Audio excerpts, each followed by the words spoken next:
Në takimin e krerëve të Vlenit dhe kryeministrit Mickovski që po zhvillohet sonte në mbrëmje, pritet që të shqyrtohen propozimet për zëvendësime të disa ministrive. Televizioni 21 mëson jo zyrtarisht nga burimet të brendshme në qeveri se propozimi i partnerëve të koalicionit shqiptar për Ministrinë të Ekologjisë do të jetë Muhamet Hoxha, i cili pritet të zëvendësojë Izet Mexhitin në këtë resor, pasi ai u zgjodh kryetari i komunës së Çajirit. Hoxha ka qenë zëdhënës i qeverisë i kuadër i BDI-s kur integristët ishin në qeverisje me LSDM-n. Ky propozim pritet të jetë një nga temat e diskutimit, se a do të pranohet nga Mickovski, pritet të ketë një njoftim zyrtar pas takimit ose eventualisht gjatë ditës së nesërme. Jo zyrtarisht rikonstruimi mund të prekë edhe zëvendësit, ku në Ministri të Brendshme në vend të Astrid Isenit të propozohet Bekim Ramadani.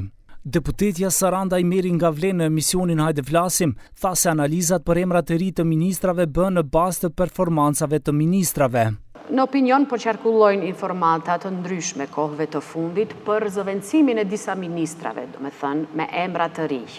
Kjo, me thënë, këta emra nuk janë vetëm të koalicionit Vlen, këto emra janë edhe të partisë më të madhe në pushtet, pra VMRO DPMNE-s.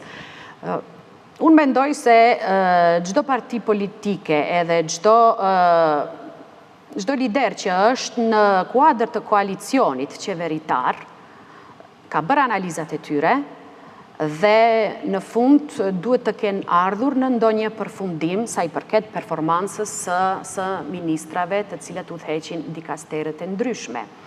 Ministri i Punëve dhe Tregtisë së Jashtme Timço Mucunski tha se ka komunikim që vijon dhe se është i bindur që do të arrihet marrëveshja.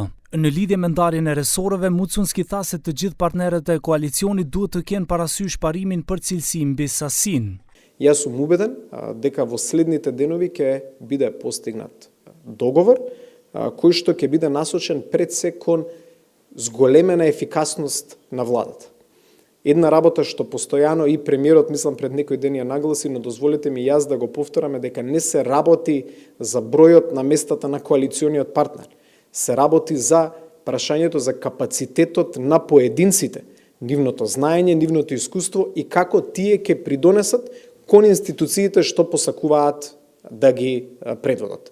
Помалку да се фокусираме на квантитет, а повеќе да се фокусираме на квалитет. Pas zgjedhjeve lokale, kryeministri Christian Mickovski paralajmëroi se do të ketë rikonstruim të qeverisë. Në kabinetin aktual qeverisës 15 ministra janë nga VMRO DPMNE, 6 nga Vlen dhe 2 nga Znam.